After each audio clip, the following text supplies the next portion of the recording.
Hello everyone, welcome back. In this video, I'd like to share with you guys how to paint fog. The type of fog that I'm talking about here is not the super thick fog that obscure everything, that everything's blurry. So this fog that I'm talking about, it's very light. You can still see into the distance. The photos were taken at Trying Creek, which is actually a few minutes away from my house. So I took these photos and based on these photos, I created a simple value study and then used that value study to lock down my value structure. And then, of course, using all the different photos for color reference. So based on the value study, you could see the background, the midground, and the foreground. And then you can see also the light tone, mid-tone, and dark tone. So this is actually very easy to approach. You just have I will work from light to dark, from the distant to the midground and the foreground.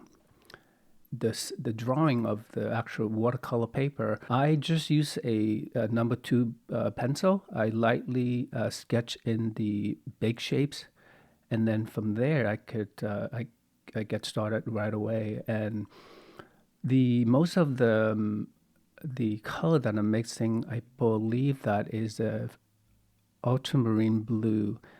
I add a little bit of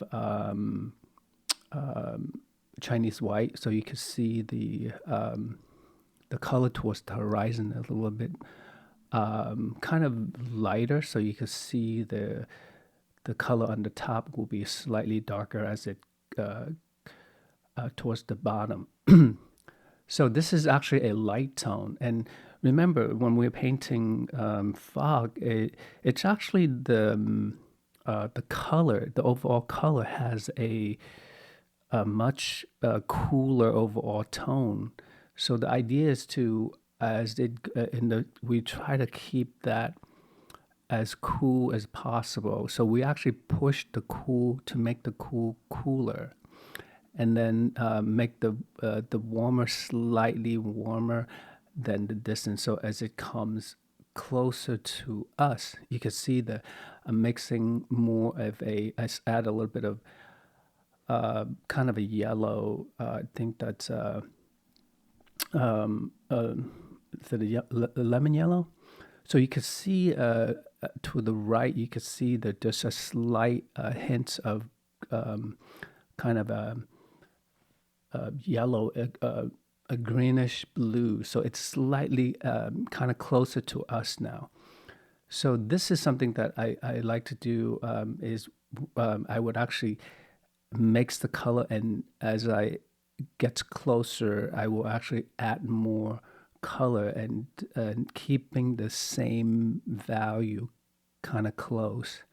And then here I'm mixing this super saturated yellow, so to indicate that we're actually approaching the mid-tone, the mid-ground.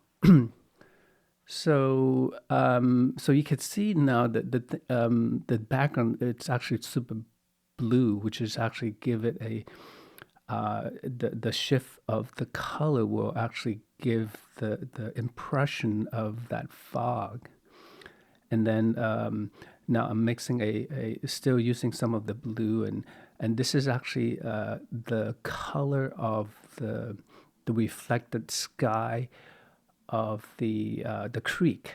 So this is actually the water, and now it looks pretty dark because everything is around it is light. So, and I'm putting a little bit of this magenta, quinacridone magenta. So this is actually slightly gets warmer, and because we could see the bottom of the creek. So this is interesting because right now when you're looking at it, feels like it's a bit dark, but it's gonna show up a lot lighter. And then there's this even stronger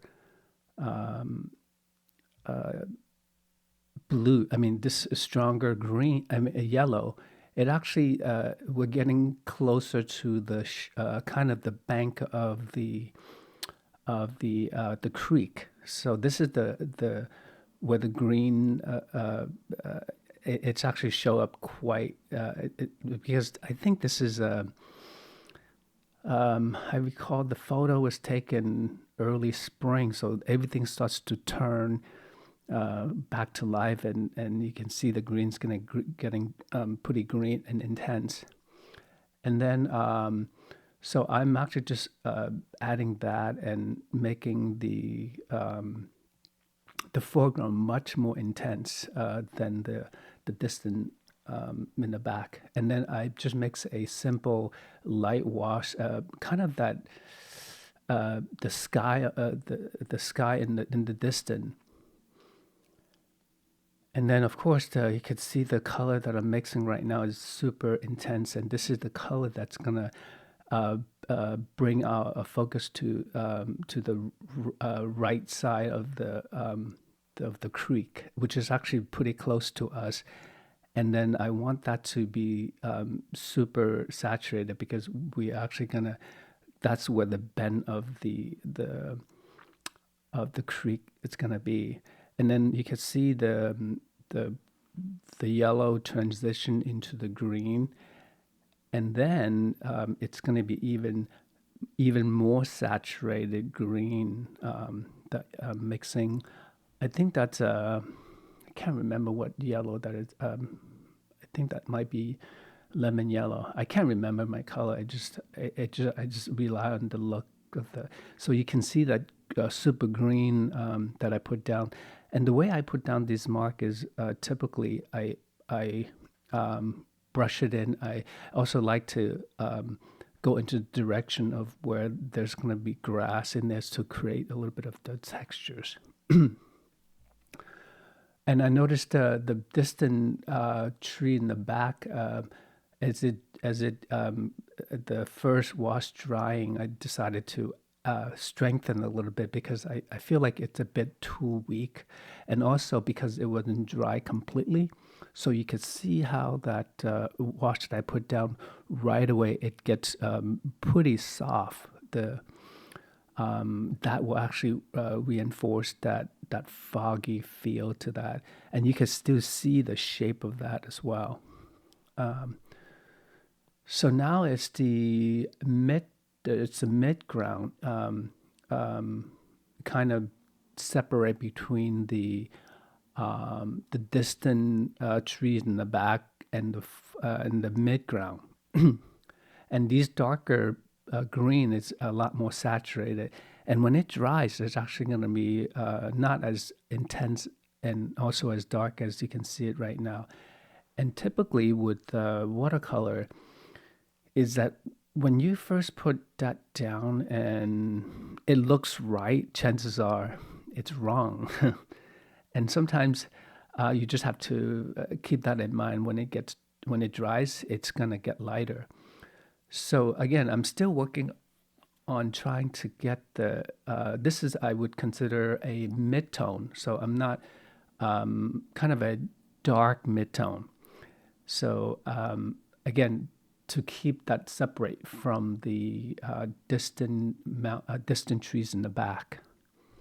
And you can see some of the edges are a little bit softer, and this is something that you could use that to your advantage and allow some of those soft edges to create the that sense of depth as well. So if you hit it too late, then the edges will be too dark. But if you hit it too early, the edges will also be too soft as well. So kind of finding that balance. And this is the thing about watercolor.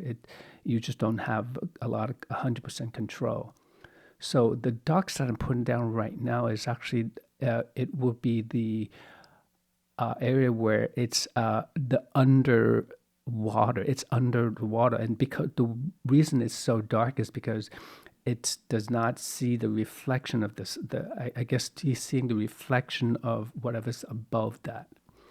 And then because the color is actually much more warmer, and because it's the this area would be the warmest in the whole entire composition. And remember, when we're painting fog, things in the back will be much, much cooler. And then it has an overall kind of a cooler blue overall feel to that. So it makes the composition, it's got a cooler tone. So it just gives that harmony, but it's actually on the cooler side. And so these are the small. I'm creating the darker shapes in the dark green in the foreground, because there's some trees and shapes in the foreground. These dark shapes that I'm putting down, it's actually more reflection from the above, whatever's above that. And it's right now it seemed kind of abstract.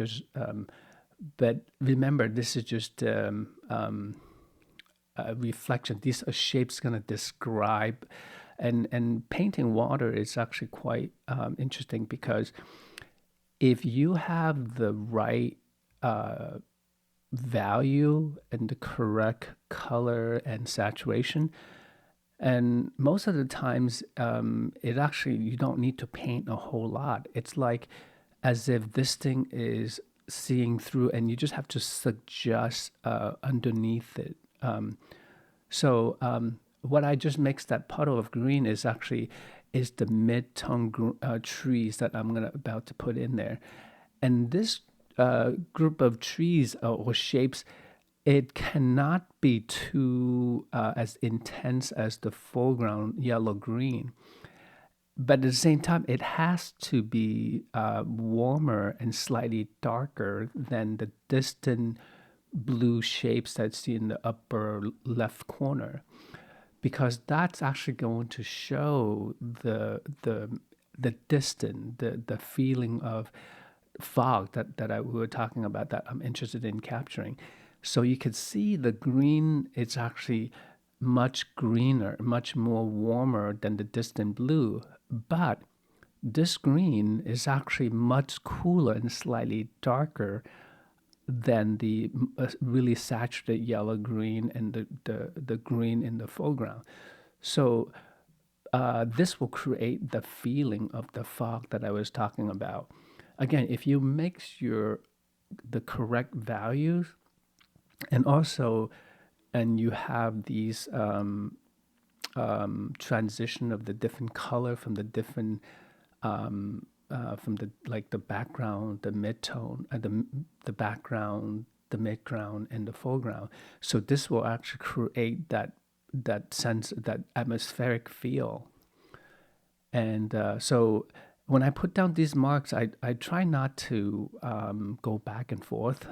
Like, at the same time, I would like to keep that calligraphic feel, that I don't go back and forth, and I look at the shape of the trees and I just hit it and not linger too much.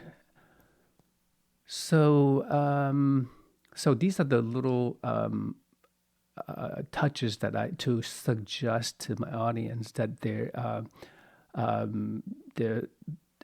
like there's the texture of the grass, or the whatever plants that starts to grow. So when we approach painting fog, it's also remember that the fog is actually and like it's affecting the entire picture plane in front of you. It just got it looked like it has a filter. It has a filter, but it's not just one layer, but then it actually has this, it travels back. It affects the things in the foreground, it affects things in the midground, affects things in the background.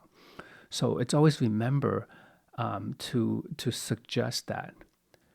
So now I'm painting the darkest dark, where you can see it's actually the darkest in this composition.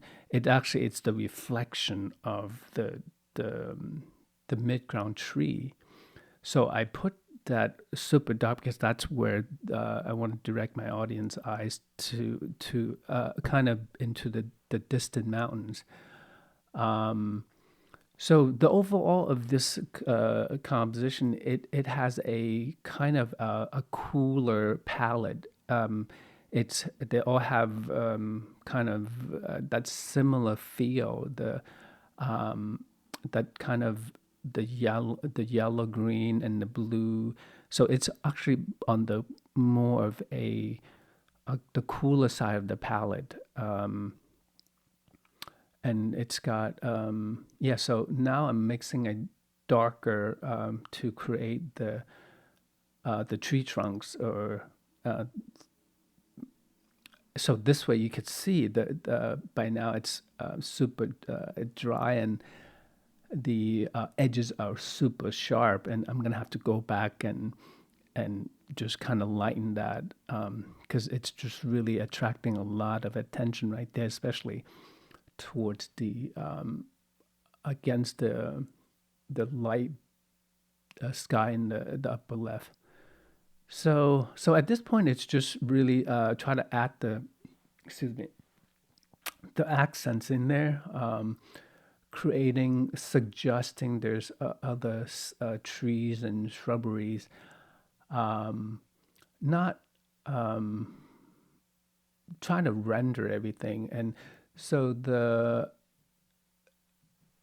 shapes on the right side I'm looking at right now, I'm just adding a darker, a slightly darker, so to kind of indicate uh, the the different layering of that. So at this point, I decided to speed up the this process because I think about 300%. So at this point, it's just really looking at what I have and adding the details, suggesting distant shapes and also smaller details in the foreground and the background. And um, this process is actually quite important because you have to really know how much to to add in, to put in, and how much to leave out. And so the idea is to again just keep in mind, don't try to copy the photo. Always step back and look at what you have, and it's whatever you have down on your painting. Try to keep that. I think the it's important to minimize any erase, like keep what is there, and and instead of what's the best way to put this? Bring out what's there, and don't try to erase too much, and try to keep as much as the original blogging as possible. And then while I was talking earlier, and I noticed I put in, I emphasized that blue. I put that blue further in the back to kind of add a little bit definition to the distant mountains. And then I also add a little bit of kind of that bluish to the waters to kind of give the feeling of you could still see the top of the water, and suggesting what is under the creek, the bottom of the creek, and also warm up things up even more to give it that, because when it's closer to us, we have less of that fog feel. It's less affected by the fog. The further back we see in the background is that's when we see the full effect of the fog. So again, be mindful about your details, and keep try to keep the original block in, so this way your painting will come as a lot more spontaneous. And then yeah, so painting fog is actually not as difficult as you think it is. And just keep in mind the value, get the values correct. Make sure things in the back will look a lot lighter. And then as things get closer to you, will get slightly darker. And then the darkest and the most intense color will be in the foreground. The edge in the back will be a lot softer than the midground, and then the midground will also be a lot lighter and not as saturated as the foreground. The fog also keep the painting harmonious with a much cooler overall tone. All right, that's it for this video. Please feel free to share, like, and subscribe, and feel free to leave me a comment. Thank you, and I'll see you in the next video. Bye-bye.